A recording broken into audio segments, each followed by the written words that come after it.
Hey guys, welcome back to Medusa Was Framed and Morgan a Wing. My name is Joyce and thank you. Today I'm going to be talking about something that you've probably walked past if you are a cemetery lover and thought, oh, that's a cool stone. Not really thinking too much about it, just appreciating what an unusual stone it was, not knowing the history behind it. That was the case with me. I've been walking past these things for years. But the first Woodman that really struck me dumb was in one of the 3 cemeteries I visited in Crescent City, Florida, when researching the Morris churches there, which ultimately turned into my video about Richard Upjohn, the reset architect, as I call them, attributed with the most stunning church there, one of the River Church or Wood Church movement. And he was also the founder of the Architectural Institute of America, the cabinet maker chosen by Henry Hobson Richardson, the Henry Hobson Richardson, to apprentice on Trinity Cathedral in New York City. Yeah, right. I had seen Woodman before, but they just struck me as lovely work. I wasn't pulled into it beyond the quality of the work. When I began seeing such similarities and recurring Latin signet on there, I knew we had a project on our hands. In my trip to Crescent City, which is on the channel, I visited 3 cemeteries there, and I spent a lot of time with one Woodman in particular. I can't remember the name of the cemetery, but that's the one that really started me paying attention. Something I'd seen before. Okay, why are these similar? What's going on here? Now, I've spent the past few weeks collecting Woodman images in the cemeteries in my region for you to see here. Let's learn more about it. In 1890, John Cullen Root founded Woodman of the World, a fraternal benefit organization, the purpose being to make life insurance available to all.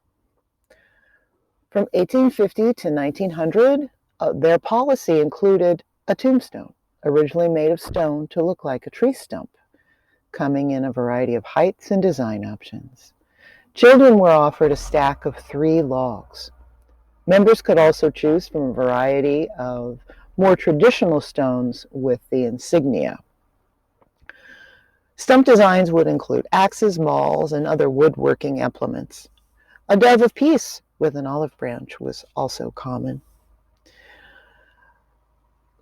The stone or stump would all have the Woodman of the World motto, Dum tacit clamit, through silence he speaks, along with, here rests a Woodman of the World. During the 1890s, the cost of the stones increased enough that from 1900 to 1920, members needed to purchase a $100 rider to receive their stone. Production costs continued to rise, leading to elimination of this benefit in the 20s. The membership for insurance continued to grow, however, so much so that Woodman of the World donated $13,000 to the survivors of the Great Galveston Storm of 1900. $13,000 in 1900 had a considerably higher value than it does today. That seems like a drop in the bucket. You can barely buy a decent used car for $13,000, but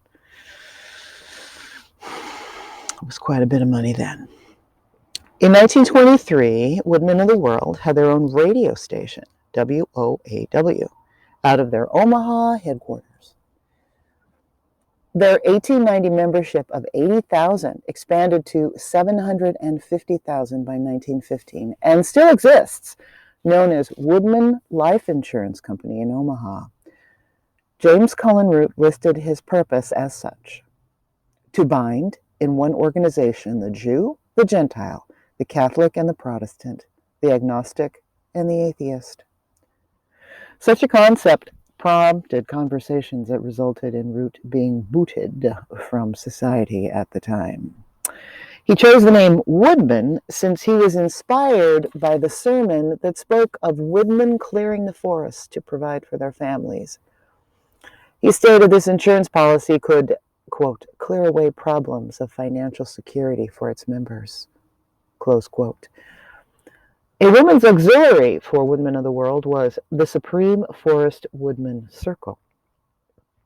Founded in 1892, Root and F.A. Falkenberg took control of the Women's Circle to incorporate it into their benefit society soon after. In 1897, another women's auxiliary was formed, Women of Woodcraft.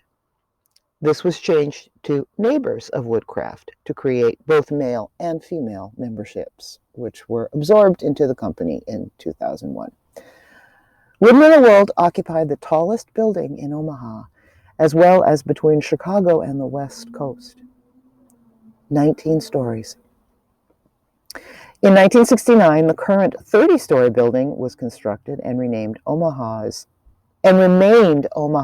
tallest building until 2002.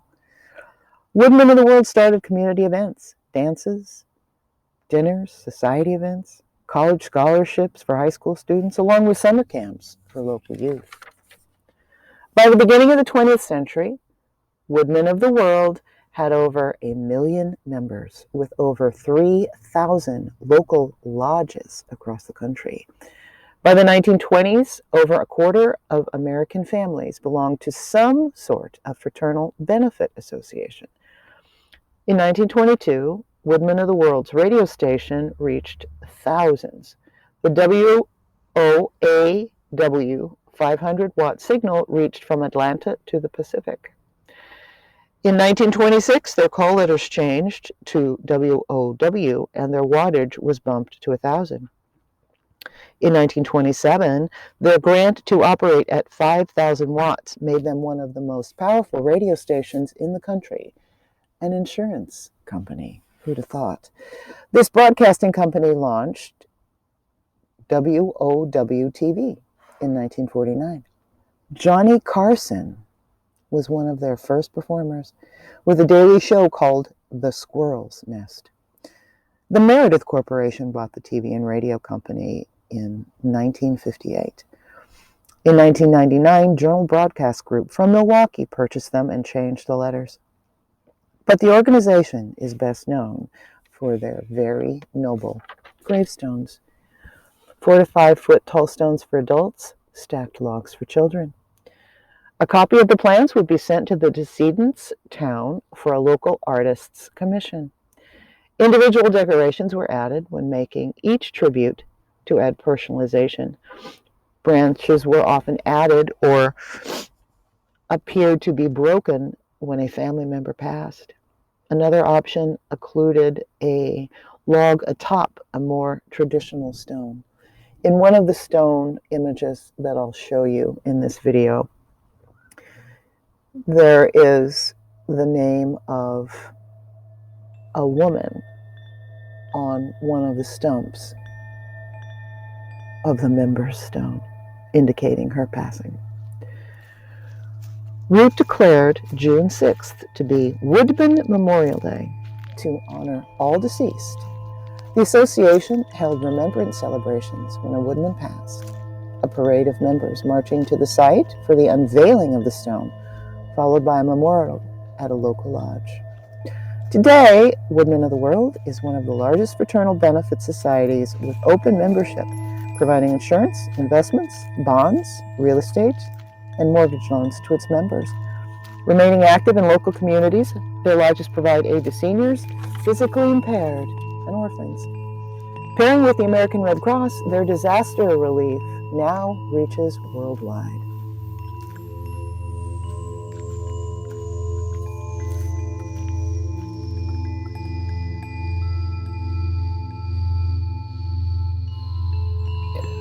The Sears and Roebuck catalog offered variations of the tree stumps to its customers at the turn of the century as well. Mail order headstones. No woodman shall rest in an unmarked grave. These are words of John Cullen Root. This promise came to America's people at a time that predated Social Security benefits. Women were not allowed to take out life insurance policies for their husbands, and if the husband took out one on himself, the payout was not protected from creditors. This, at a time in America, was seen as a weakness. To ask for help was a weakness. Charity was seen as a weakness. The men's fraternal associations of the times provided not only the mystical engagement of secret initiation, but also camaraderie and financial community for member families that would not be viewed as charity. Oddfellows, Freemasons, Elks, and such. After the Civil War, well-established fraternal orders crafted formal benefits into their memberships.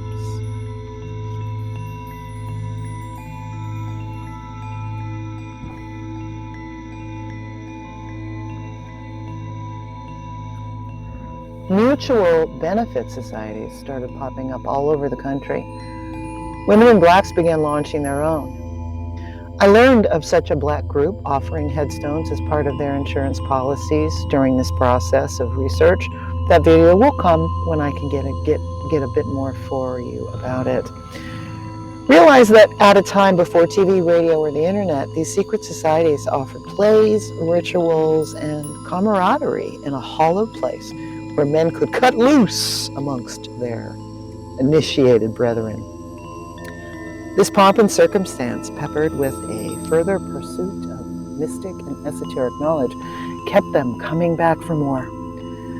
Root's beginnings lean from Lyons, Iowa.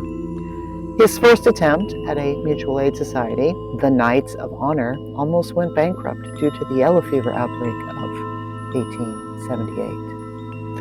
I've made a couple of videos about the yellow fever's impact on both the cities of Jacksonville and St. Augustine. With Woodman, Root included a fitness requirement to join. His initial recruits were from the healthy states, meaning outside of industrial New England. Root blended Christian philosophy, pioneer values, along with a Woodman agricultural rights system. John Cullen Root saw a cleared forest as synonymous with a clear conscience, believing axes were instruments that cleared forests to construct structures, moving people into the future. Modern Woodman lodges assigned aluminum axes to their members, forming drill and marching forester units. At their height, there were 10,000 axe drill teams. So if you envision what the military do with guns, flipping guns, spinning guns, the foresters of Woodman of the World did it with their aluminum axes. What I share with you today are from my visits to Evergreen Cemetery in St. Augustine, Evergreen Cemetery in Jacksonville, and Eubanks Memorial Cemetery in Jacksonville. And oh, how I wish there was a registry. A registry for every Woodman stone and where it's placed. If there is, I haven't found it. If this video prompts you to look deeper, maybe you'll have better luck finding it than I do. Let me know if you find one, and I'll look forward to your video about it. In the meantime, visit your pre-1900 cemeteries in your area. I bet you find a Woodman. Thank you, and now enjoy.